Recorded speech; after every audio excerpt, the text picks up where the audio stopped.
Hello and welcome to my tiny tarot practice. I'm Amelia Fruby, and on this podcast, I'm exploring the tarot card by card, starting with each suit of the minor arcana. In each episode, you can expect to find my interpretation of the card with some support from some of my favorite tarot readers and the books that they've published. Today's card is the Five of Cups.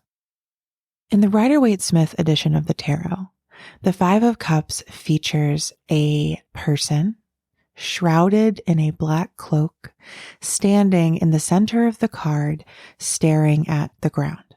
In front of them, we see three cups that have been tipped over and spilled red and green liquids on the ground. Behind them, we see two cups still standing, almost like pillars, one on each side of them. And in the distance, we see a river flowing toward the horizon. With the black cloak and the downward gaze and the spilled cups, this card is often interpreted as one of loss and mourning. In the Creative Tarot, Jessa Crispin says this: "It's easy with this card to get stuck in the sadness. Doubt sneaks in. We start to wonder if any of this is worth it anymore. But the card cues us, yes, there's still something left. You just need to turn around with clear eyes and see it." And so the Five of Cups is often interpreted in this way, as a card of loss, but with the present reminder of what still remains and can support you. Many readers will emphasize those two cups that are still standing and what remains that can be of support and solace.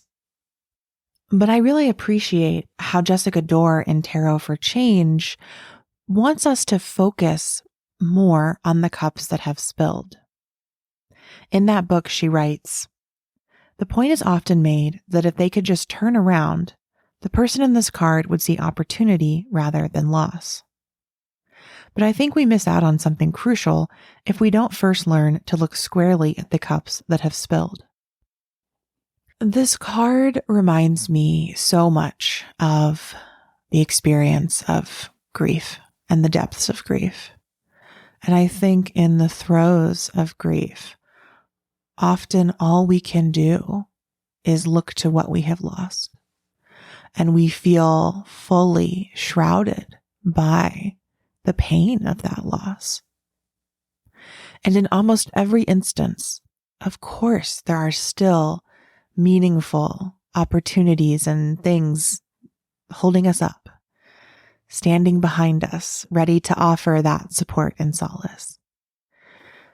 But part of grief is facing the loss, is opening ourselves to the depth of that pain, to the inky blackness of this cloak of the mourning.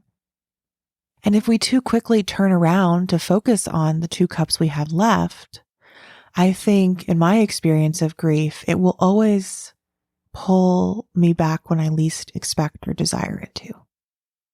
And it's only through really spending time with the loss and with the pain of the loss, through truly mourning and grieving and allowing that to take up my full attention, it's only through that that I've ever been able to turn back toward those supports in any meaningful way. And so while many readers think of this card as a shift of perspective, for me, I see that much more in the Four of Cups, where we have the cup that's being held like from the sky, presented to us as an opportunity right in front of our face. That's where I see the shift of perspective more than this card, where I think we're meant to remember that we are still supported, but to focus on what we have lost. And so when I pull the Five of Cups in a reading, I ask myself if there are any tender places within me that need to grieve, and if I need to let those places surface or tend to them more or give them more time, space, energy in my day, in my week, in my month, in my year, in my life. Thank you for listening to this episode of My Tiny Tarot Practice. Thank you for joining me in this meditation on the importance of making space for grief. If you'd like to learn more from any of the books and readers that I mentioned here today, you can head to the show notes where I've got a link to my bookshop where I've specially curated these books and many more books and decks for you to learn more about tarot and some of my favorite magical practices. As always, I am so grateful that you're here listening.